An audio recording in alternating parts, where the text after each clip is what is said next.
Yang ni cukup tak adil. Saya nak jawab soalan Cikgu Nora tadi. Kalau guru akademik biasa, penolong kanan nak keluar sekolah untuk tugas rasmi di luar kawasan sekolah, maka kita tanya macam-macam.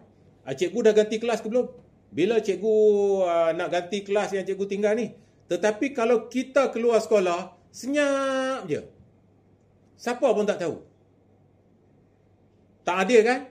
Ini yang dikatakan tidak adil. Oleh sebab itu, semua pengetua dan guru besar, saya cadangkan kalau nak keluar sekolah untuk urusan rasmi, contohnya nak pergi mesyuarat di JPN PPD, maka dia kena tulis dalam grup WhatsApp dia. Dia kena tulis, hari ini sekian-sekian hari bulan saya akan bermesyuarat di JPN. Hari ini saya bermula mesyuarat pukul 11 pagi, jadi saya bertolak sejam awal untuk sebaran kemungkinan. Saya ada satu kelas hari ini. Beritahu dalam grup WhatsApp tu. Saya ada satu kelas 1 jam hari ini, tetapi saya telah buat proses jual beli dengan Cikgu Arif.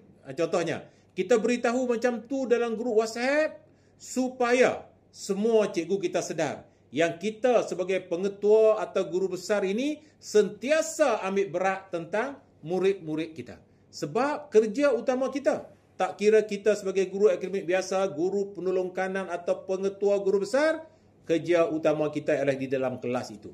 Janji kita kepada murid kita dan juga klien kita atau ibu bapa pada murid-murid itu bahawa kita akan jaga pendidikan mereka. Jadi kalau kita nak keluar, mesti beritahu. Ada satu kes itu, saya pergi ke sekolah, pergi tanya, fikir, pengetua pergi mana?